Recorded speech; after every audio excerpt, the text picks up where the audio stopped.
Bom dia, vamos começar a nossa aula. Vamos começar com uma oração. Bendito Deus e Pai, te agradeço, Senhor, pela oportunidade de conduzir por algum momento este rebanho no estudo da Tua Santa Palavra, Pai querido. Abençoa essa aula, que ela possa ser elucidativa e que aprendamos um pouquinho mais da Tua Palavra e do Teu grande projeto, Senhor. Te agradecemos em nome de Jesus. Amém. Muito bem, queridos, hoje nós vamos falar sobre os patriarcas, os verdadeiros ancestrais da fé israelita. Nós, cristãos, pertencemos a essa linhagem nobre. O povo de Israel, não apenas o povo de Israel, mas nós também somos hoje filhos de Deus, de acordo com o plano de Deus. Então, importa muito estudarmos como tudo isso começou.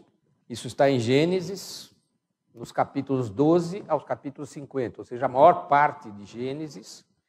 Gênesis começa até o capítulo 11 contando a fundação do mundo, o começo dos tempos, a forma como a humanidade se afastou de Deus. Deus, inclusive, tomou a decisão de, através do dilúvio, extinguir toda a vida existente no planeta. Quase como um recomeçar. Deus sempre tinha manifestado o seu apreço pelas pessoas que viviam em comunhão com Ele e o obedeciam. Assim foi Noé.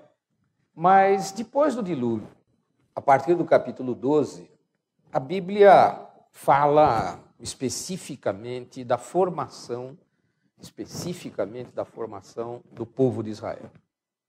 Os patriarcas. Bom, primeiramente, vamos nos lembrar quem eram os patriarcas. Abraão, Isaque e Jacó, depois chamado Israel.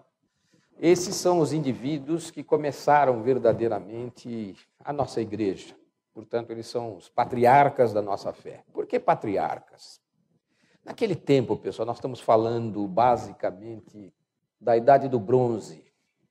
Os acontecimentos em que nós estaremos hoje debruçados, eles aconteceram por volta de 2000 antes de Cristo. Portanto, nós estamos falando de acontecimentos de 4.000 anos atrás. Se vocês pensarem bem, a história humana começa a ser registrada aproximadamente em 4.000 antes de Cristo. Portanto, a história humana tem 6.000 anos de registros. Nós estamos falando, na verdade, dos primórdios. O livro de Deus foi escrito. Esses livros, os primeiros 5 livros, o Pentateuco, foram escritos por Moisés. Bastante tempo depois desses acontecimentos, talvez aproximadamente 1000 anos. Ou seja, os fatos, os acontecimentos que Moisés nos relata no Pentateuco, relata coisas que tinham acontecido 1000 anos antes dele. Eles tinham sido transmitidos por tradição oral, a partir do povo que se formou a partir especificamente de Abraão. Então, isso não é certo, não é absolutamente certo, quando aconteceu, mas o relato, os costumes, os hábitos, o entorno dos acontecimentos do tempo dos patriarcas encaixam bem ali por 2000 a.C., 2100. Não é exato, não é preciso. Não há nenhum registro histórico, naquela época nem se contava tempo dessa forma, portanto, não é possível ter absoluta precisão. A Idade do Bronze vai de 2200 a.C. a 1550 a.C. E esses acontecimentos aconteceram no começo e na metade da Idade do Bronze. Gênesis 12, 50 é diferente, completamente diferente dos escritos desse tempo. Se nós tomarmos outros escritos contemporâneos da Bíblia, ou até anteriores à Bíblia, por exemplo, a famosa Epopeia de Gilgamesh, ali nós temos escrito em tabuinhas de argila descobertas nas escavações da Mesopotâmia, relatos que têm muito paralelo com os primeiros relatos bíblicos. A Epopeia de Gilgamesh conta efetivamente a história do dilúvio, muito semelhantemente. Portanto, havia outros escritos da tradição histórica que acontecia naquele tempo e que foram registrados por outros povos de outras maneiras, não necessariamente escritos que digam respeito ao povo de Israel. Os primeiros 11 capítulos da Bíblia, esses mesmos acontecimentos que estão registrados em outras formas, registrados por outros povos, eles são tratados basicamente de uma outra perspectiva, embora sejam os mesmos fatos. A formação do mundo, como Deus formou o mundo, só que o relato bíblico já traz a coisa sob a perspectiva de Deus falando aos homens. E essa é a grande diferença dos registros históricos que estão na Bíblia de outros registros que existem no tempo. Falou-se de dilúvio em outros escritos? Falou-se.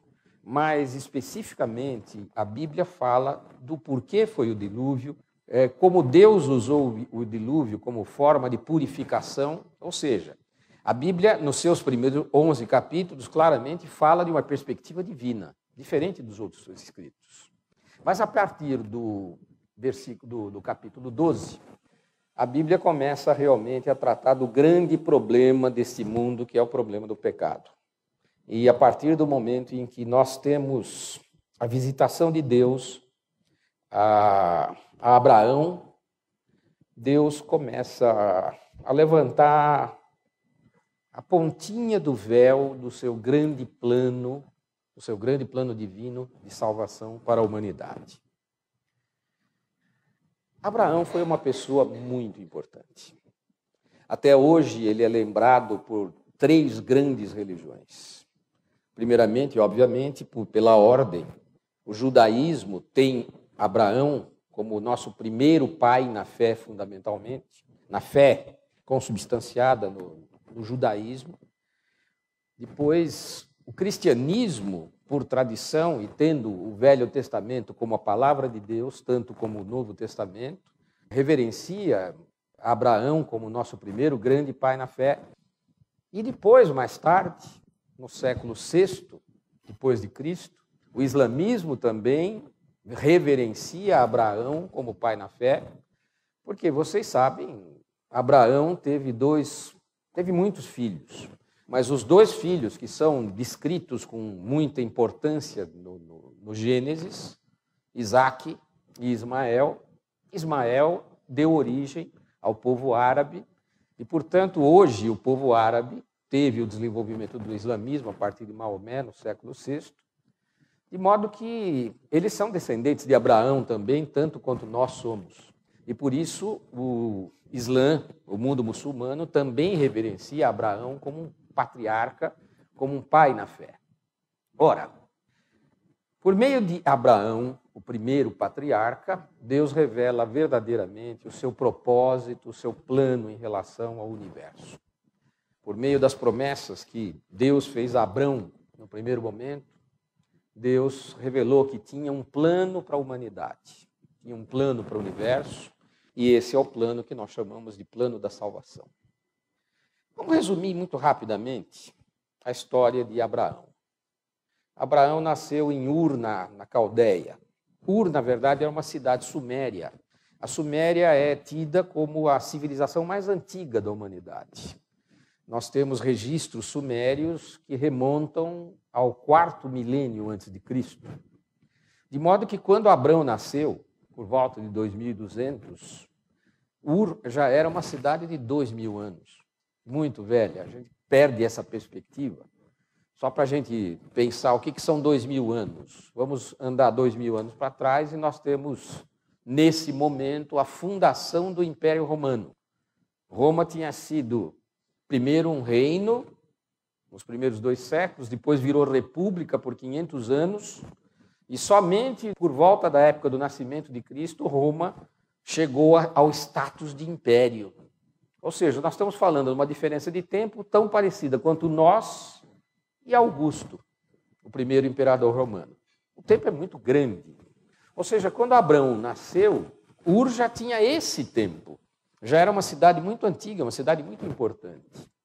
Ele nasceu na Caldeia, em Ur, que fica pouco ao sul da Babilônia, que era a cidade mais importante naquele tempo.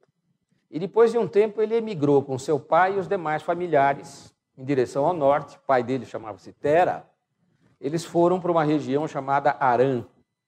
E depois de Harã, ele emigrou a mandado de Deus para a Palestina. Dali ele foi para o Egito.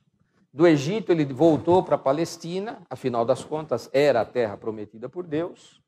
E o trajeto todo que Abraão percorreu durante a sua vida foram 2.500 quilômetros. Ele saiu daqui, no sul da Mesopotâmia, aqui era a velha Suméria, a cidade de Ur está bem aqui embaixo, perto do Golfo. Ele saiu daqui, passou pela Babilônia, foi subindo, passou pela grande cidade de Mari, e aí chegou à região de Harã, no alto da Mesopotâmia, lá no norte, hoje Iraque. Vejam como os povos naquele tempo viajavam. Ele não era bobo, ele ia do ladinho do rio para ter água, para ter alguma forma de viver. Esse trajeto aqui são mais ou menos 1.000 quilômetros. Hoje a gente faz esse voo 1h15, mas, pessoal, ele era um pastor nômade, e junto com ele a família inteira, tendas, eram milhares e milhares de pessoas. E milhares de camelos, de cabras, de ovelhas. Ou seja, essa viagem não era uma coisa fácil. Percorrer 1.000 quilômetros acima. Qual era a terra prometida? A terra prometida era aqui, ó. Aqui é a Palestina. Mas ele foi por aqui, porque tinha o rio perto. Aí depois desceu por aqui. Ele não ia atravessar direto pelo deserto da Arábia. O que aconteceria com ele se ele atravessasse direto pelo deserto da Arábia? Ia, porque Deus proveria. Mas ele, não, eu vou por aqui, porque aqui tem o rio. Obviamente, se tem o rio, tem cidadezinhas, habitações, ou seja, todo mundo mora perto de rio. Todo mundo mora perto de rio. São Paulo, por exemplo, tem lá o Rio Tietê, lindíssimo, belíssimo. Temos o Rio Pinheiros. Todo mundo que vai para São Paulo passa na Marginal. Vê que maravilha, aquelas garrafas boiando e outras coisas mais boiando, tá certo? Mas toda cidade importante tem rio. Paris tem o Sena, Londres tem o Tâmisa, Roma tem o Tibre. Ele, obviamente, foi pelo caminho que era habitado. Esse caminho era habitado, estava cheio de cidades, muitas cidades importantes estavam aí. Então ele percorreu esse caminho e aqui ele se ficou por muito tempo com o pai dele e com os parentes na cidade de Harã. Vocês verão que no tempo dos patriarcas, todo mundo que fugia para Harã, que era a casa do pai, tá certo? Muitas vezes, lendo o Gênesis, a gente vê que Abraão saiu de Harã, depois Jacó, quando fugiu para Harã. Ou seja, Harã era um lugar, digamos, familiar para eles. Aí desceu pela Fenícia e foi para a terra de Canaã, e aqui nomadiou pela terra de Canaã por bastante tempo, até que teve um período de grande fome, de grande carência. E então Abraão, com todo o seu povo e os seus rebanhos, foi para o Egito. O Egito era, digamos, o país mais rico daquele tempo. Outro país importante e rico estava aqui, a Assíria, Nínive e a Babilônia. Mas ele estava na Palestina, o lugar mais próximo para comer era o Egito. Então ele andou aqui pelo delta do Nilo por algum tempo, bastante tempo, isso é uma coisa de década, tá certo? Depois retornou aqui pela faixa de Gaza e terminou seus dias aqui na região do Negueb, muito próximo, um pouquinho ao sul da atual Jerusalém, que não existia nessa época. Então, basicamente, o passeio de Abraão, se a gente pode chamar isso de passeio, é um trajeto de 2.500 quilômetros. Ou seja, é mais ou menos a extensão, um pouco menos que a extensão toda da costa brasileira. Isso foi feito a pé, com um povão enorme. As circunstâncias não eram as circunstâncias mais confortáveis em absoluto. Bom, Abraão foi primeiro para Harã, o pai dele ainda estava vivo. Tera, o pai de Abraão, morreu em Harã, e em Harã Deus falou com Abraão. Deus se aproximou de Abraão. A pergunta que a gente se faz é, peraí, Abraão não era um caldeu? Antes era Suméria. Depois a Suméria, a civilização suméria desapareceu e quem tomou poder, tomou posse da região do sul da Mesopotâmia foram os caldeus. Os caldeus foram um dos impérios babilônicos, era o Império Caldeu. Então, Abraão era um caldeu. Quais eram deuses da Mesopotâmia. Ele falou com Deus. Mas por que esse Deus em particular? Os deuses da Mesopotâmia, Enkidu, Enlil, Shamash, Ishtar, a grande deusa da Babilônia. Por que não esses deuses? Por que não Enkidu? Por que não Enlil? Ele era um caldeu, mas ele falou com Deus. Que Deus? O nosso Deus. Como é que ele sabia que aquele Deus era Deus? Se o mundo que ele vivia, o entorno que ele vivia, a cultura dele, cultuava outros deuses, por que esse? Por que esse? Na verdade, ele não escolheu esse Deus. Deus escolheu ele. Aí nós começamos a ver que a primeira conversa mesmo partiu de Deus. Quem era Abraão, afinal das contas? Apenas um caldeu, originário da Suméria antiga, apenas um pastor rico. Ele era um homem rico, um pastor muito rico, tinha grandes posses, comerciava, era um homem de posses, de bens. Naquele tempo, a posse fundamental era ter descendência. O povo, pessoal, precisava proliferar com muita força naquele tempo. Então, a maior riqueza de um homem era ter descendência. Na antiguidade, nesse tempo, um homem que não tivesse 20, 30 filhos era considerado um miserável, um desprovido. Porque ele, na maior parte do tempo, era um pastor. Por ser um pastor, ele precisava ter muita gente para cuidar do rebanho. Os rebanhos eram milhares e milhares e milhares de cabeças. E quando ele morresse, ele tinha que ter alguém que seguisse, mantivesse a riqueza, ou seja, ele precisava de filhos. O casamento não era monogâmico naquela época, nem podia ser. Os homens tinham muitas e muitas e muitas mulheres, algumas legítimas, outras concubinas, ou seja, era normal. Por quê? Porque um homem que se preza tinha que ter 100 filhos. Se não tivesse menos que 100 filhos, era um desprovido, um não abençoado. Por quê? Porque naquela antiguidade a população tinha que crescer rapidamente. Primeiro, porque a terra era despovoada.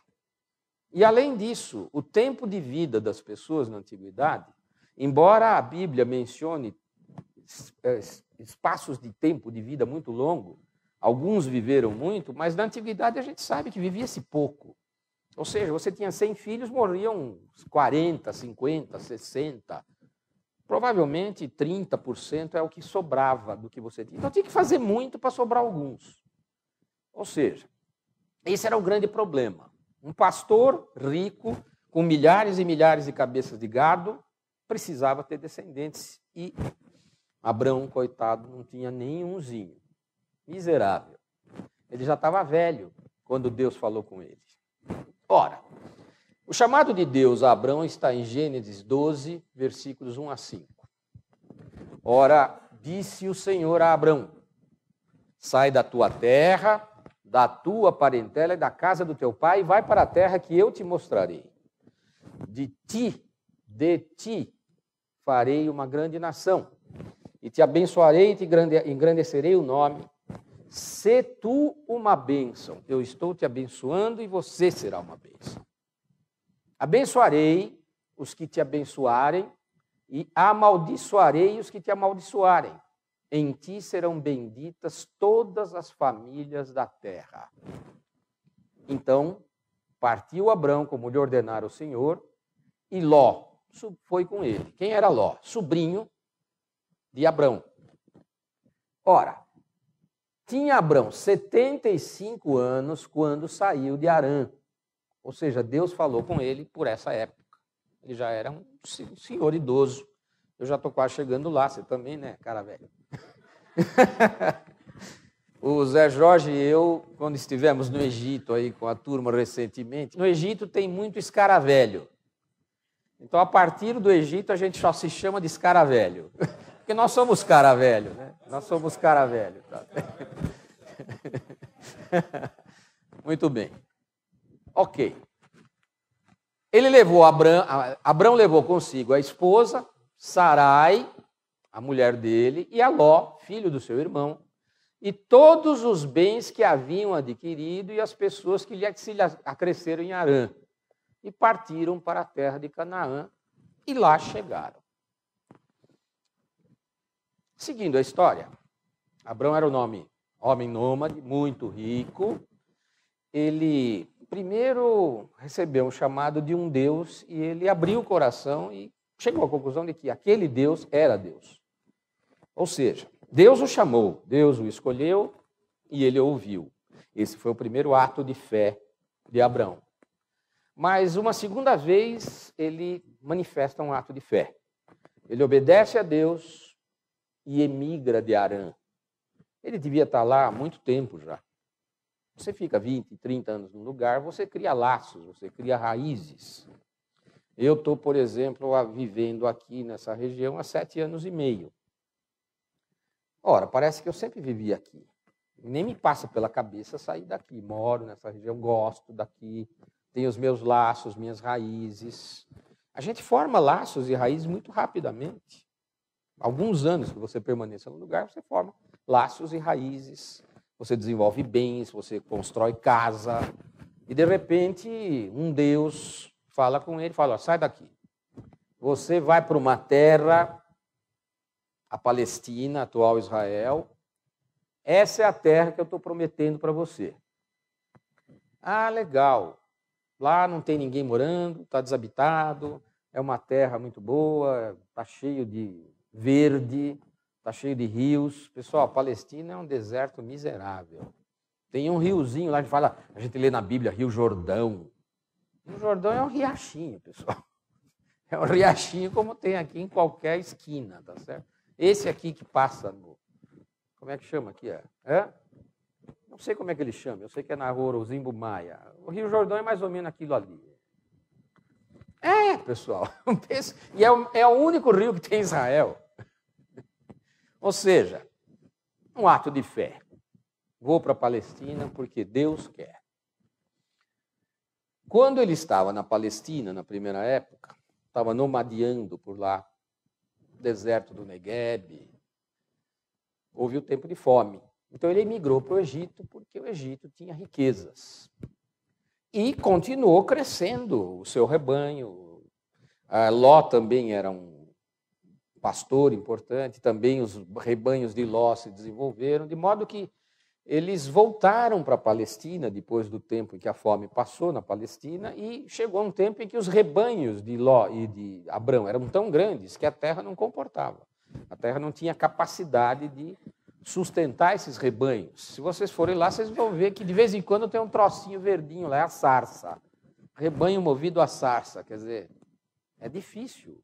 A gente vê o Brasil todo verde, a gente não imagina como é o negócio. Lá, para você achar um verdinho, é duro, muito duro. Então, eles se separaram. Vocês sabem da história. Olhando para o grande deserto de Israel, tinha uma faixinha, campina, que circundava o Rio Jordão. Obviamente, Ló escolheu a parte melhor, a parte verdinha, foi para as campinas do Jordão e Abraão ficou com a parte desértica, mostrando que era um homem muito magnânimo. Ora, Deus conversou com Abrão mais outras vezes, com muita intimidade, e fez com Abrão um pacto de aliança. E Abrão foi fiel a Deus, e as promessas de Deus começaram a se realizar ainda na vida dele. As grandes promessas de Deus, pessoal, para Abrão, aconteceram depois que ele já tinha morrido. Tu serás uma grande nação, o seu povo, os seus descendentes serão incontáveis como as estrelas do céu e como a areia da terra. Isso aconteceu depois que ele morreu. Mas Abrão começou a experimentar a experiência do crescimento já na sua vida contra toda possibilidade. Qual era o grande problema de Abrão? Não tinha filhos. Como é que eu vou ter uma descendência do tamanho das miríades de estrelas do céu se eu não tenho um filhinho sequer? Bom, ele é Deus, eu acredito nele, pero eu tenho que tomar algumas providências. E Adão tomou algumas providências para tentar dar uma mãozinha para Deus no projeto que Deus tinha. Ele é diferente da gente. A gente costuma tentar dar uma mãozinha para Deus, quer dizer, Senhor, eu queria isso. E aí você faz aquilo que você está achando que você deve fazer, sempre procurando dar uma mãozinha para Deus. Como se Deus precisasse da nossa mãozinha para alguma coisa. Precisa, para bater. Tira a mão daí que você está fazendo bobagem. Essa é a única mãozinha que a gente devia dar, tá certo? Ou seja, Deus já começa a manifestar as suas promessas na vida de Abraão. Deus submete, no fim, Abraão a um teste terrível. Terrível. Acho que qualquer um de nós, se fosse testado como Abraão foi testado, provavelmente vacilasse, porque o teste que ele teve foi terrível. Abraão comprova a fidelidade a Deus, se sai bem nesse teste. Deus o abençoa pela vida toda e por toda a sua posteridade, e ele morre com 175 anos em ditosa velhice. Sumarizando, essa é a vida do primeiro patriarca, Abraão. Por que Abraão é o nosso pai na fé? Estou sendo filmado? Pois eu mando a conta dos direitos de arena, viu?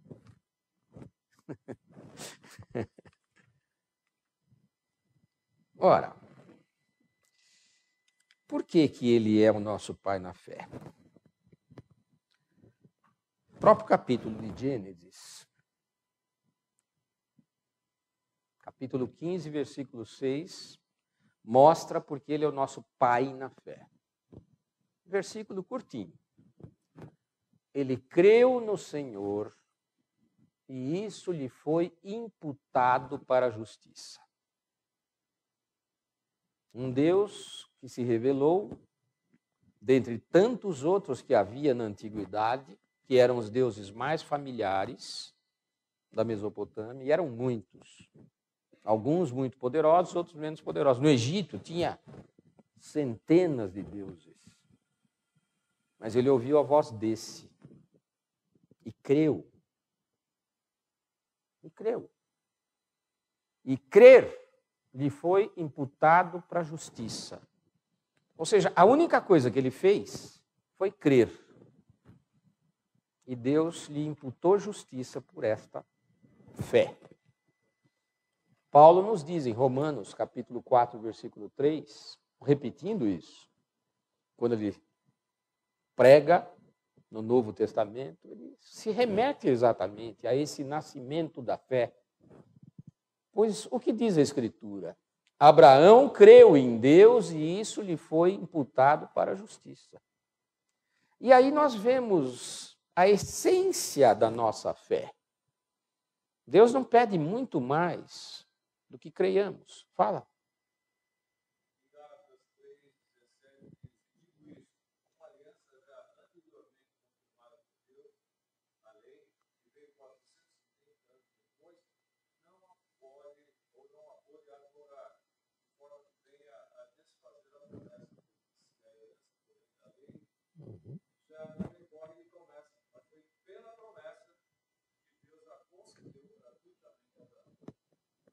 Isso. Ou seja, ele foi o nosso pai na fé porque foi o primeiro que creu. Ele foi o primeiro que creu. A bem da verdade, Noé já tinha crido. Mas isso foi um outro tempo. Abraão começa, de fato, a linhagem daqueles que creem e isso não para mais. Ou seja, a igreja nasce aí, exatamente aí, com essa atitude desse nosso patriarca. Romanos capítulo 1, versículo 17 fala: visto que a justiça de Deus se revela no evangelho de fé em fé, como está escrito, o justo viverá por fé.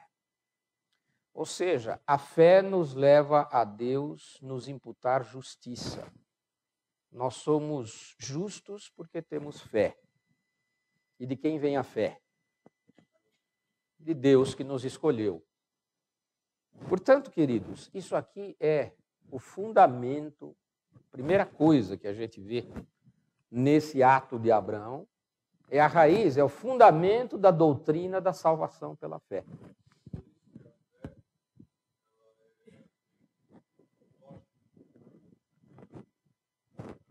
A fé é lógica. Cadê o microfone, Zé Jorge? Você está falando baixinho. Cadê a sua voz tonitruante?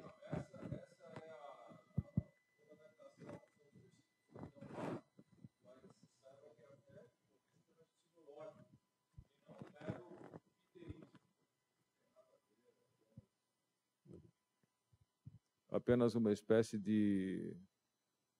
Como é que você chama quando alguém acredita em alguma coisa que, na verdade, o que a maioria dos brasileiros é? Crédulo. Não, ele diz que acredita, mas ele é... me foge a palavra agora. Não é questão de ser nominal. Existe o medo de ser pego por alguma coisa, como é que se chama? É isso? Você crer em amuleto e tal?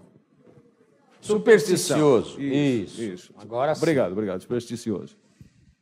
Ora, Abraão tinha um grande problema. Para um homem do tempo de Abraão, os bens mais preciosos eram os seus descendentes e a terra. Nós estamos no início do período chamado sociedade agrícola, ou em meio ao período da sociedade agrícola. Ou seja, a riqueza vinha de terra e de homens que pudessem lavrá-la ou apacentar os rebanhos na terra. Então, essa era a riqueza do homem antigo. Abraão não tinha nem descendentes, nem uma terra que fosse sua. Ele era rico porque tinha rebanho. Agora, terra não tinha e não tinha filhos. E isso era um problema seríssimo para ele, pois Deus se aproxima de Abraão e promete exatamente aquilo que lhe era mais precioso: descendentes e terra. Vejam Gênesis 15. Gênesis 15, versículos 1 a 6. Depois desses acontecimentos, veio a palavra de Deus, do Senhor, a Abraão numa visão e disse: Não temas, Abraão, eu sou teu escudo e teu galardão será sobremodo grande.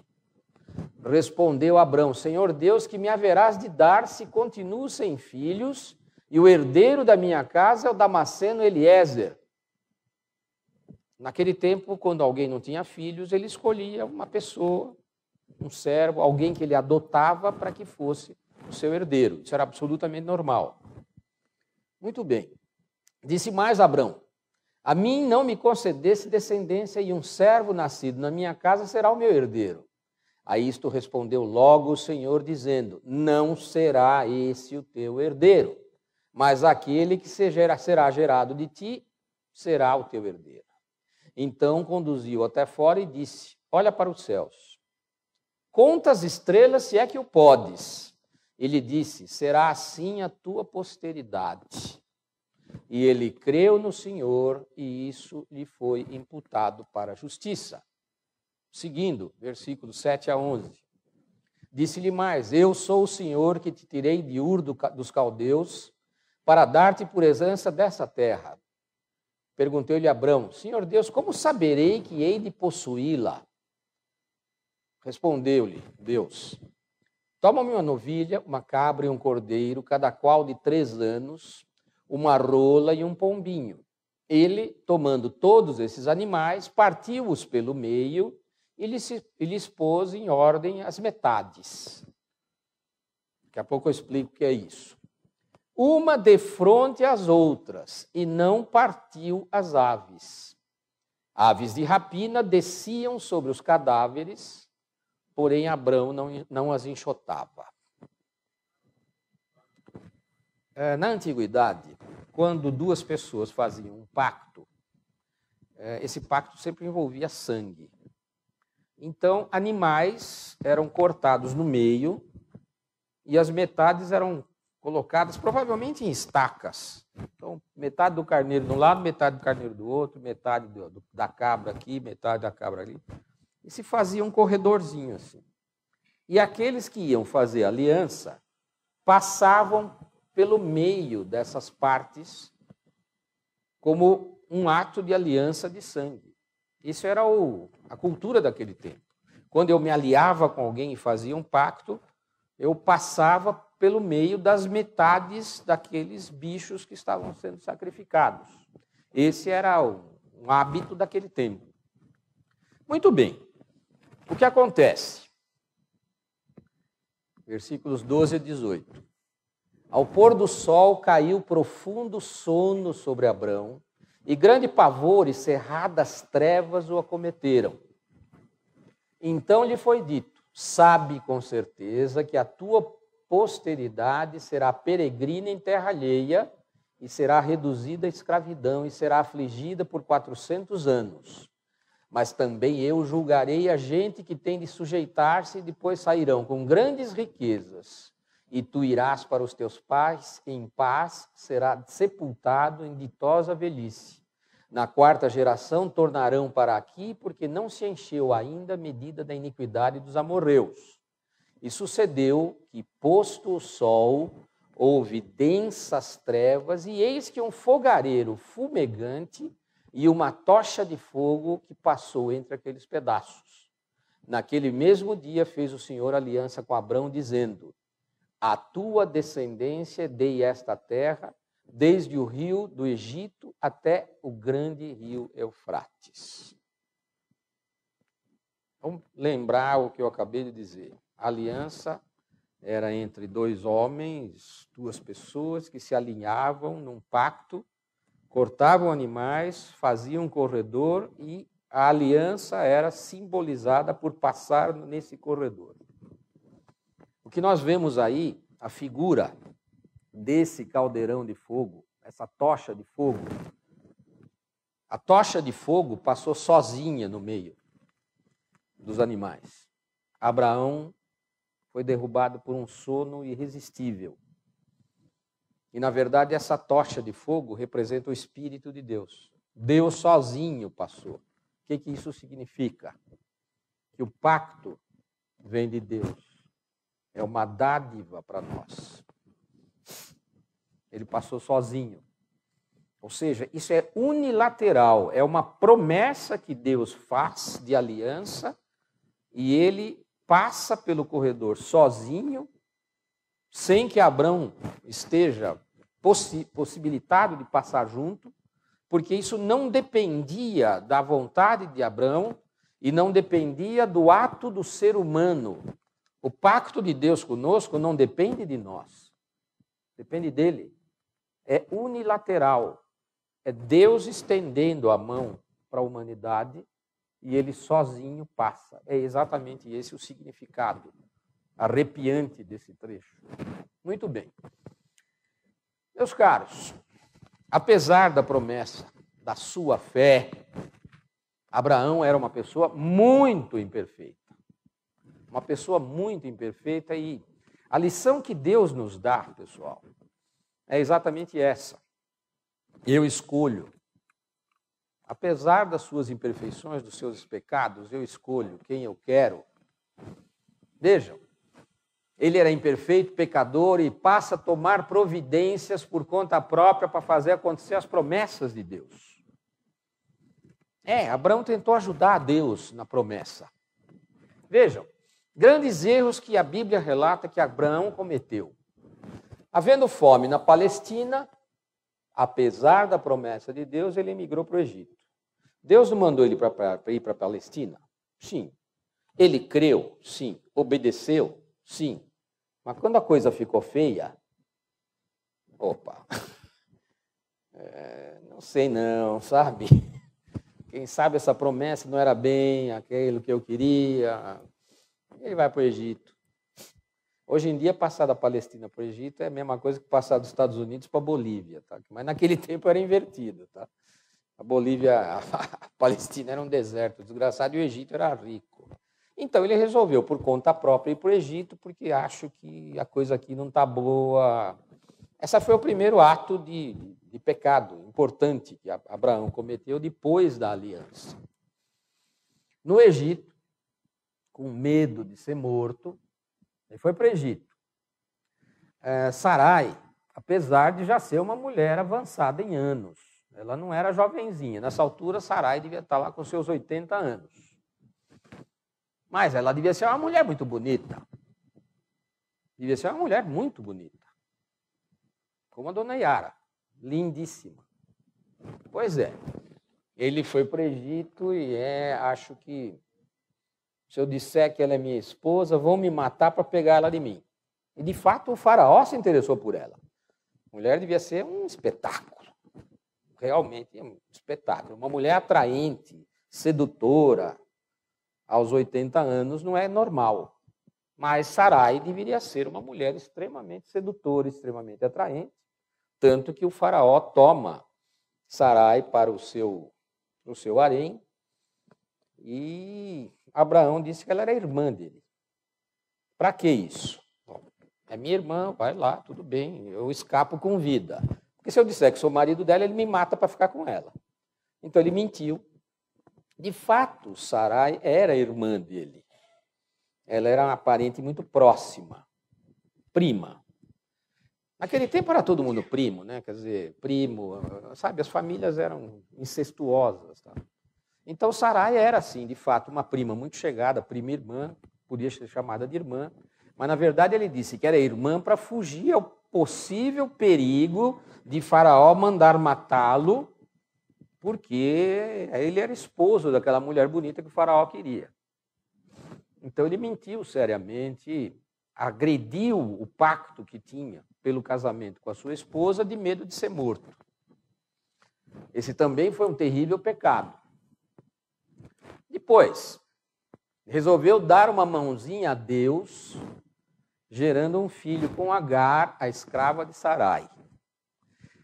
Deus tinha prometido que ele seria abençoado com uma imensa prosperidade, uma imensa posteridade, imensa, enorme, incontável.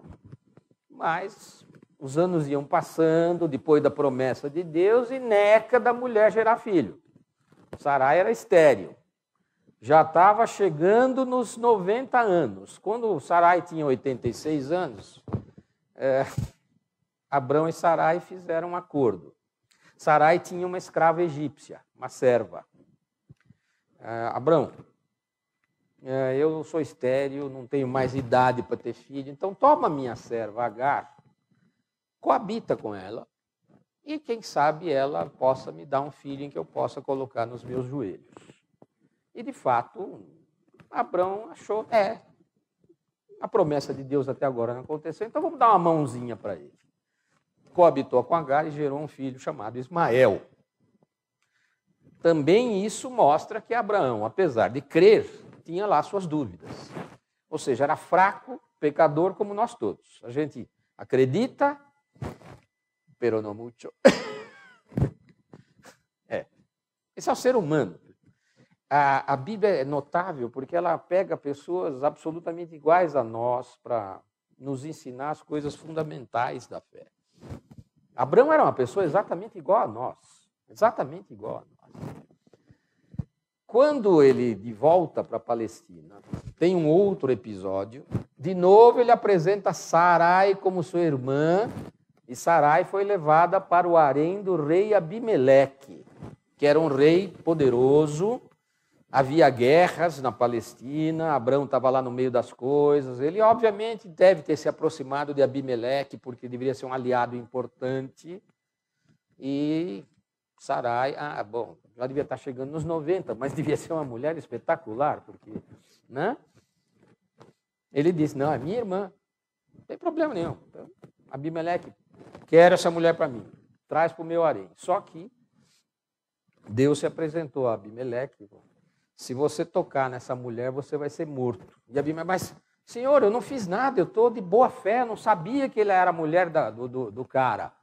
Ela é mulher do cara. Devolve ela para ele, senão morre você e morre todo mundo da sua família e do seu povo. Ou seja, de novo, Abraão caiu no mesmo pecado. Isso é surpreendente, a mentira. Naquele tempo, isso era normal. Você tomava mulher, achei bonita, me dá.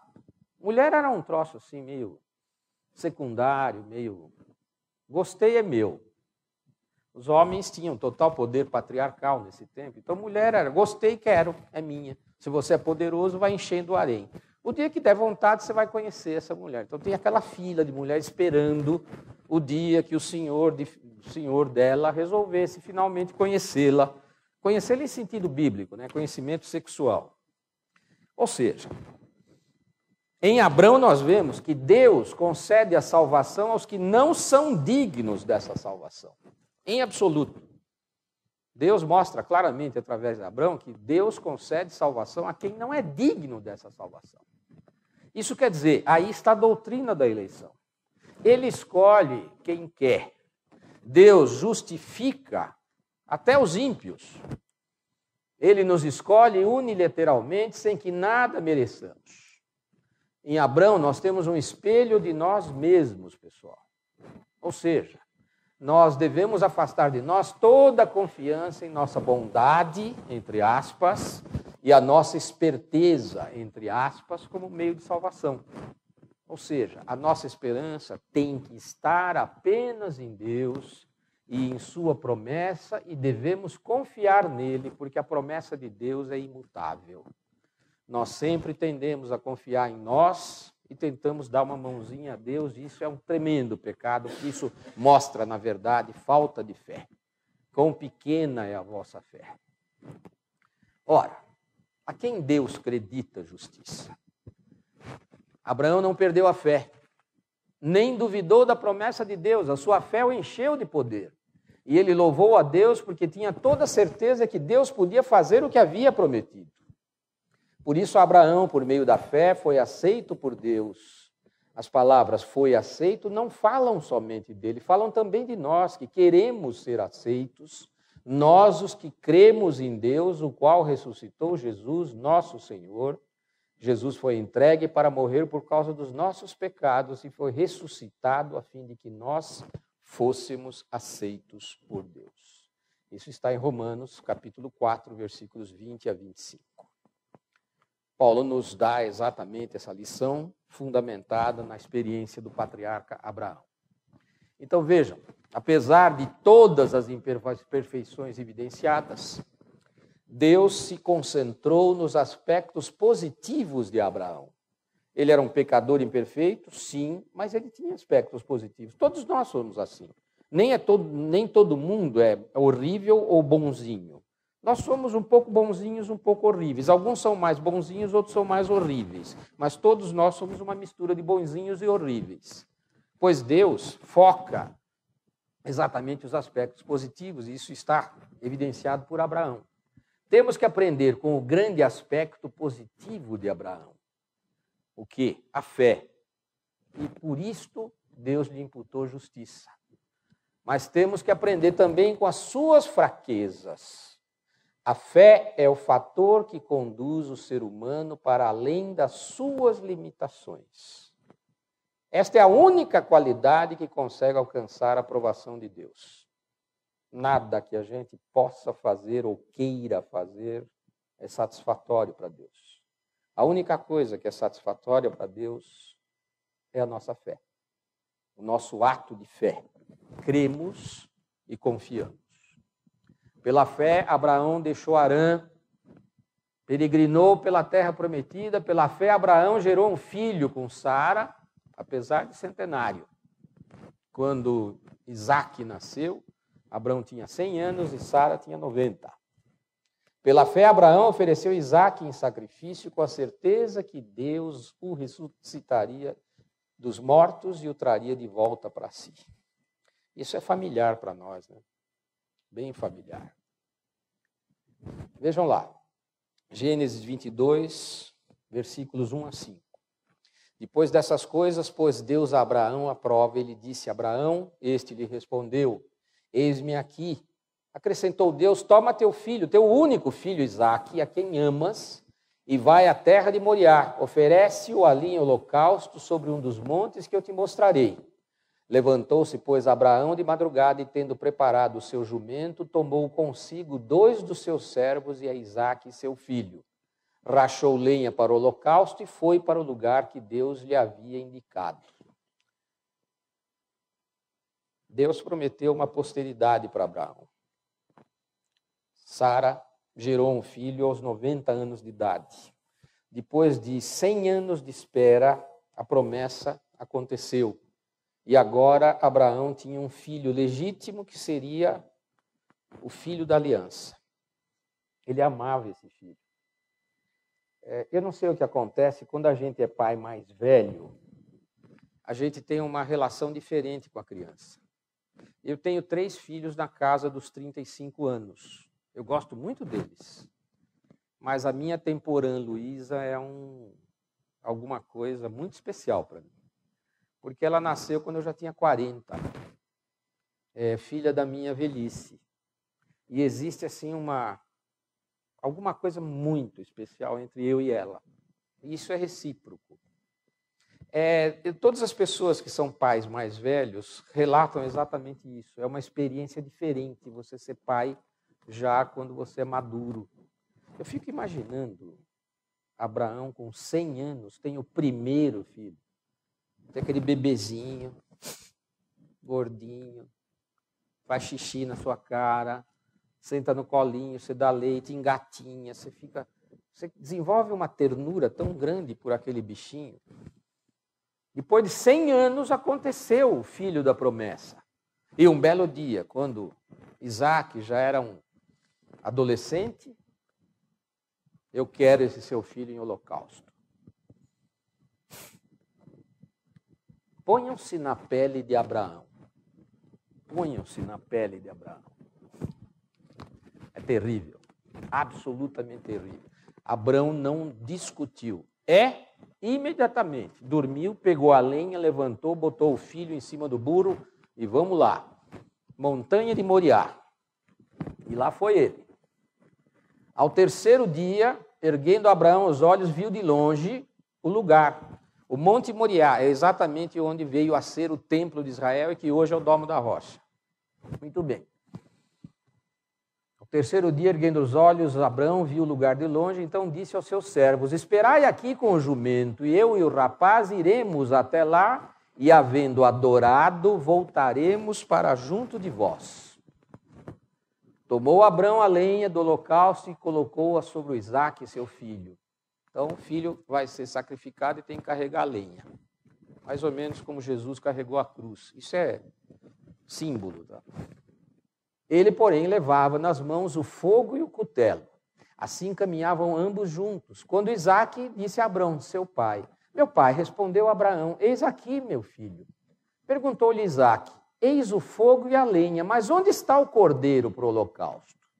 Respondeu Abraão: Deus proverá para si, meu filho, o cordeiro para o holocausto, e seguiam ambos juntos. Confiança absoluta de Deus. Eu confio em Deus. Ele vai me tirar o filho, mas eu tenho certeza que ele vai me devolver. Ele é poderoso, ele foi poderoso para me dar um filho aos 100 anos, quando minha mulher tinha 90. Nenhum dos dois mais tinha vigor físico para ser pai. E foram. Ele tem poder para cumprir. Ele vai me tirar o filho, mas eu tenho certeza que esse filho será ressuscitado. Ele tinha absoluta convicção disso. Muito bem. Chegaram ao lugar que Deus lhe havia designado, e ali edificou Abraão um altar. Sobre ele dispôs a lenha, amarrou Isaque, seu filho, e o deitou no altar em cima da lenha. E estendendo a mão, tomou o cutelo para imolar o filho. Mas do céu lhe bradou o anjo do Senhor: Abraão, Abraão. Ele respondeu: eis-me aqui. Então lhe disse: não estendas a mão sobre o rapaz e nada lhe faças, pois agora sei que temes a Deus, porquanto não me negaste o filho, o teu único filho. Tendo Abraão erguido os olhos, viu atrás de si um carneiro preso pelos chifres entre os arbustos. Tomou Abraão o carneiro e o ofereceu em holocausto em lugar de seu filho. E pôs Abraão por nome aquele lugar: o Senhor proverá. Daí dizer-se até o dia de hoje: no monte do Senhor se proverá. Esse local é onde foi erguido o templo, o primeiro templo, o segundo templo, e onde será erguido o terceiro templo. Hoje nós temos lá o Domo da Rocha, um dos principais santuários do mundo muçulmano. Ou seja, queridos, essa prova é terrível, absolutamente terrível. Eu tive a oportunidade de perder um filho com 23 anos. E eu sei que isso não é fácil. Isso foi uma prova muito grande, mas que me aproximou muito de Deus. Meu filho está lá com ele. Meu filho continua vivo. Quando me perguntam hoje quantos filhos você tem, eu tenho 4. Meu filho já morreu faz 11 anos. Mas para mim ele está vivo, porque está em Deus. Ele está só me esperando. Deus vai me devolvê-lo um dia. certo? Queridos, então do céu bradou pela segunda vez o anjo do Senhor a Abraão e disse: jurei por mim mesmo, diz o Senhor, porquanto fizeste isso e não me negaste o teu único filho, que deveras te abençoarei e certamente multiplicarei a tua descendência como as estrelas dos céus e como a areia na praia do mar. A tua descendência possuirá a cidade dos seus inimigos, nela serão benditas todas as nações da terra, porquanto obedeceste a minha voz. Então, queridos, crer, partida. Obedecer, a segunda parte. O relacionamento especial que Deus, com os seus descendentes, os descendentes de Abraão, vai durar para sempre. Isaque é o filho da aliança, Jacó veio a ser o neto da aliança. Esses são os três patriarcas. Deus também deu, pela Bíblia, a escritura da terra da Palestina, e a Palestina recebeu o mesmo status, escritura eterna. E Deus a delimitou cuidadosamente, ditando suas fronteiras geográficas. Vai do ribeiro, no Egito, até o grande rio Eufrates. Portanto, vai do Egito, passa por toda a Palestina, se estende pela Síria até chegar ao Iraque. Quando Israel tentar expandir as fronteiras, obedecendo ao mandado de Deus, isso provoca o Armagedon. Ou seja, isso é escritura eterna de Deus. Por isso, a projeção futura deixa bem claro que isso vai ser um momento extremamente complicado. Porque os desígnios de Deus, queridos, são imutáveis. Muitos anos depois de Abraão, Abraão viveu 1000 anos antes de Moisés, praticamente. Não 1000 anos, 700 anos, 600 anos. Deus outorgou a lei aos seus descendentes para que obedecessem ao Senhor. A obediência implica em conversão, a dádiva de um novo coração e de um novo relacionamento com Deus. Portanto, promessa, fé, obediência. A promessa feita a Abraão está relacionada com a quebra definitiva da nossa maldição, que é o pecado. A maldade de todos nós será perdoada e lavada, e um novo coração será implantado, coração que vai estar em harmonia com Deus e com a vida piedosa.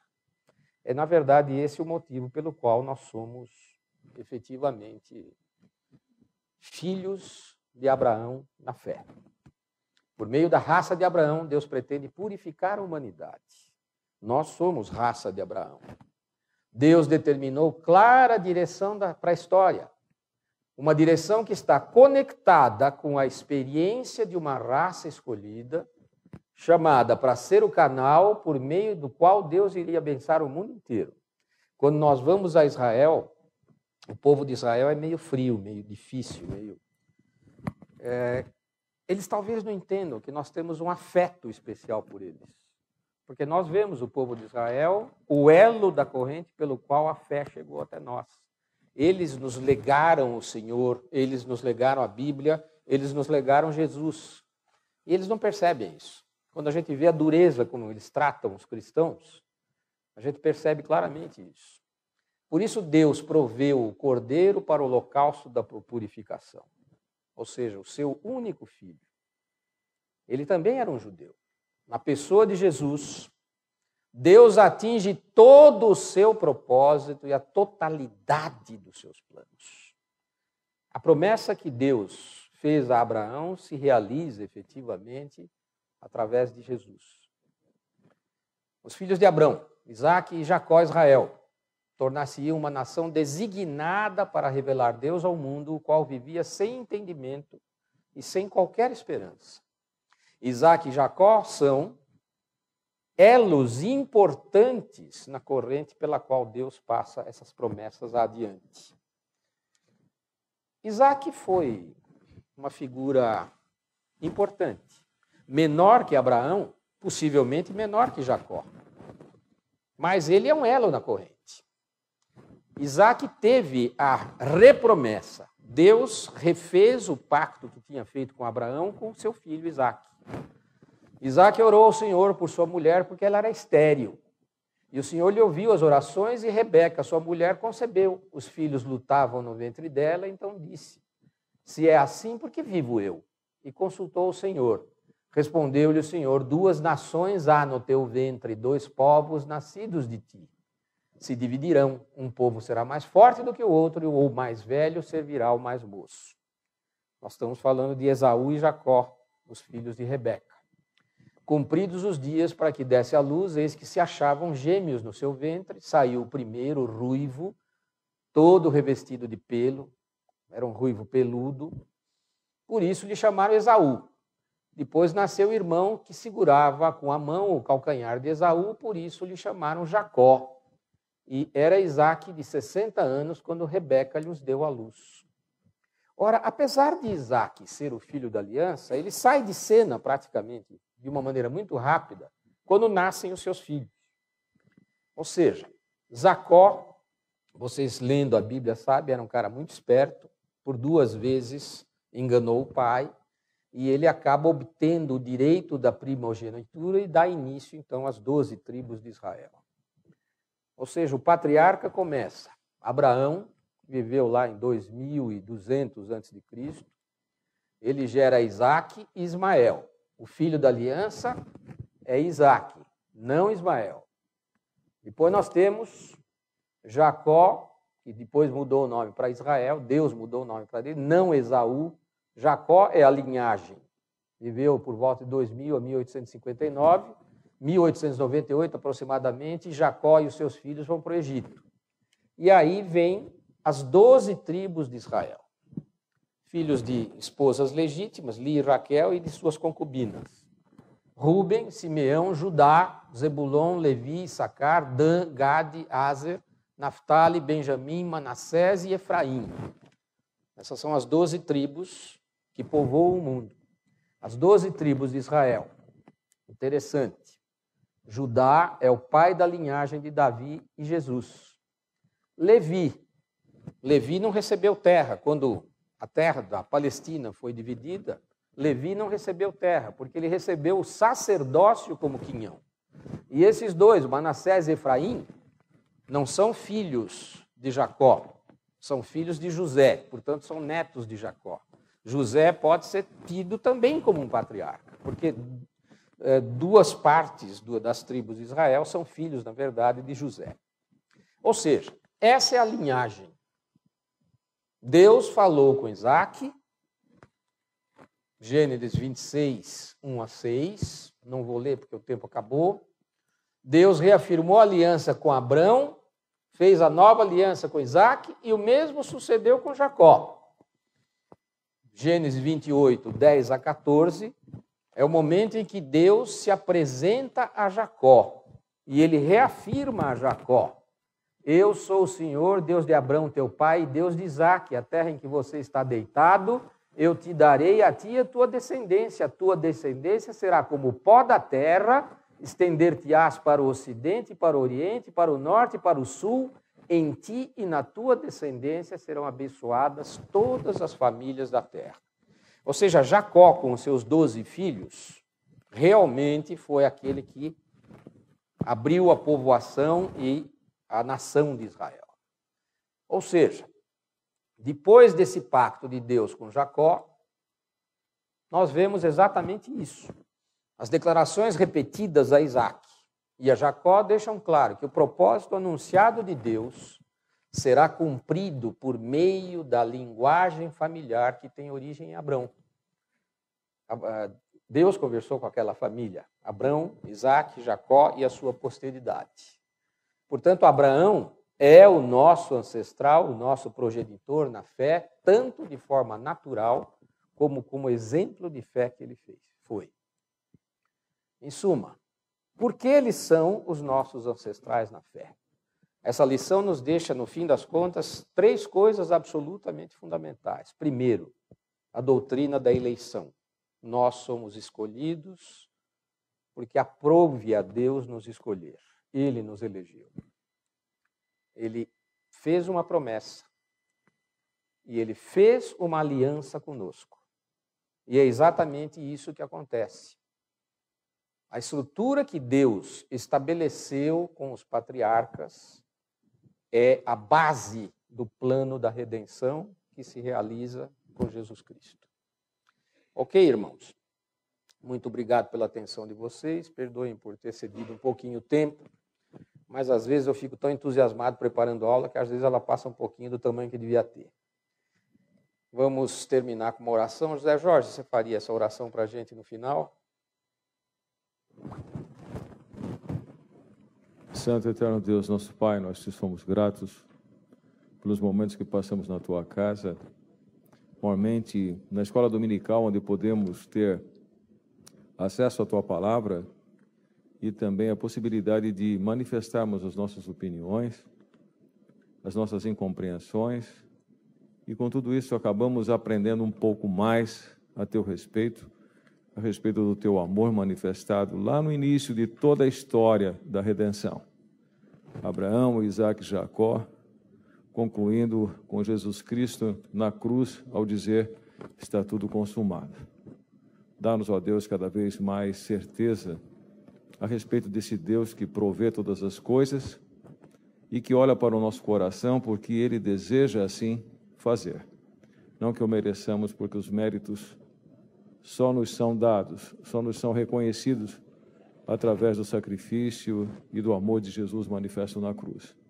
Guarda-nos durante o restante deste dia, Senhor, e dá-nos cada vez mais do Teu amor e porção dobrada do Teu Espírito. Em nome e por amor de Jesus. Amém. Obrigado a todos, uma boa tarde e até a noite, se Deus quiser.